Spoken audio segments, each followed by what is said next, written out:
Hello viewers, welcome back to my YouTube channel Begums food fest. నేను గౌసియా. ఇవాళ మరో కొత్త రెసిపీతో మీ ముందుకు వచ్చేసాను. రెసిపీ వచ్చేసి పూరీ కర్రీ అండి. హోటల్ స్టైల్లో పర్ఫెక్ట్గా పూరీ కర్రీ ఎలా చేసుకోవాలో ఈ వీడియోలో చూపిస్తున్నాను. అంతకన్నా ముందు ఫస్ట్ టైం నా ఛానల్ను ఎవరైనా విజిట్ చేస్తే దయచేసి సబ్స్క్రైబ్ చేసుకోండి. పక్కనే ఉన్న బెల్ ఐకాన్ ప్రెస్ చేయడం వల్ల నేను ఏ కొత్త రెసిపీ అప్లోడ్ చేసినా మీకు నోటిఫికేషన్ వచ్చేస్తుంది. మరి ఈ రెసిపీ ప్రాసెస్ ఏంటో చూసేద్దామా? ఫస్ట్ ఒక బౌల్ తీసుకొని దీంట్లో 2 టేబుల్ స్పూన్ శనగపిండి అండి, ఇంగ్లీష్లో గ్రామ్ ఫ్లోర్ అని అంటారు.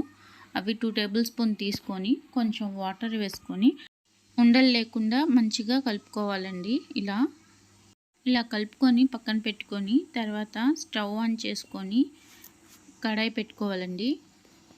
కడాయి కొంచెం హీట్ అయిన తర్వాత దీంట్లో ఒక 3 టేబుల్ స్పూన్ ఆయిల్ యాడ్ చేసుకోవాలి.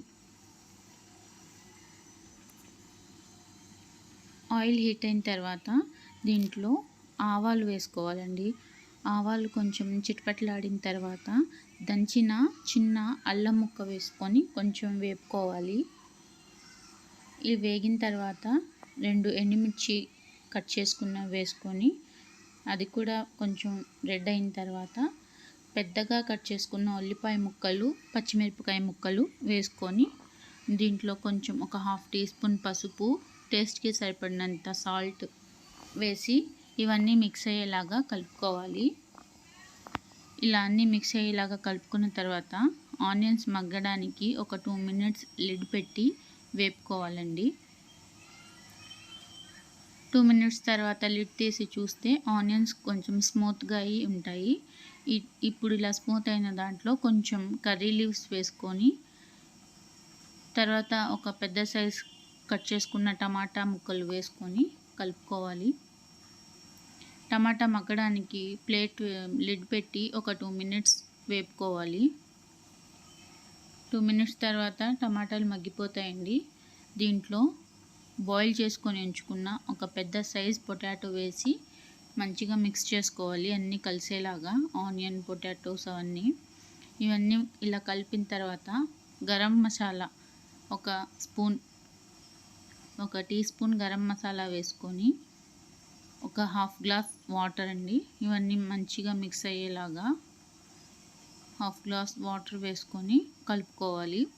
మనం వేసిన వాటర్, ఆనియన్, టొమాటో, బంగాళదుంప ముక్కలు ఇవన్నీ వాటర్లో బాగా కలిసిపోయేలాగా మిక్స్ చేసుకోవాలండి. ఇలా కలుపుకున్న తర్వాత లిడ్ పెట్టేసి ఒక పొంగు రానివ్వాలండి. 2 మినిట్స్ టైం పట్టిద్ది. 2 మినిట్స్ తర్వాత తీసి చూస్తే ఇలా పొంగొచ్చి ఉంటుందండి. ఇలా పొంగొచ్చిన దాంట్లో ఒకసారి మిక్స్ చేసుకొని మనం ఇందాక కలిపి ఉంచుకున్న శనగపిండి వాటర్ని దీంట్లో స్టిర్ చేస్తూ కలపాలండి. ఒకేసారి వేసి తర్వాత కలుపుకోకూడదు. ఇలా స్టిర్ చేస్తూ వేయడం వల్ల అది మొత్తం నీట్గా ఈవెన్గా స్ప్రెడ్ అయ్యి మంచిగా ఉంటుంది లుక్. లేదంటే శనగపిండి తొందరగా గడ్డలు కట్టిపోతుందండి. ఇలా కలుపుకున్న తర్వాత దీంట్లో మనం గార్నిష్ కోసం అని చెప్పి కొరియాండర్ లీవ్స్, కొత్తిమీర కట్ చేసుకొని వేసుకోవాలి. ఇది కూడా వేసిన తర్వాత లిడ్ పెట్టి ఒక 2 మినిట్స్ కొత్తిమీర మగ్గడానికి కుక్ చేసుకోవాలి. 2 మినిట్స్ తర్వాత చూస్తే మనం వేసిన వాటర్ కన్సిస్టెన్సీ థిక్ అయిపోయి కొత్తిమీర కూడా మంచిగా కుక్ అయిపోయి ఉంటుందండి. అంతే, కన్సిస్టెన్సీ ఇలా థిక్ అయిన తర్వాత మొత్తం ఒకసారి మిక్స్ చేసుకొని ఫ్లేమ్ ఆఫ్ చేసేసి సర్వింగ్ బౌల్లో తీసుకొని హాట్గా పూరీతో సర్వ్ చేసుకోవాలి. అంతే, చూసారు కదా ఎంత కలర్ఫుల్గా కనిపిస్తుందో. టేస్ట్ కూడా బాగుంటుంది, ట్రై చేయండి. నెక్స్ట్ టైం పూరీ చేసినప్పుడు ఈ రెసిపీ డెఫినెట్గా ట్రై చేయండి. మీకు నా రెసిపీ నచ్చితే లైక్ చేయండి, మీ ఫ్రెండ్స్తో షేర్ చేయండి. Thank you.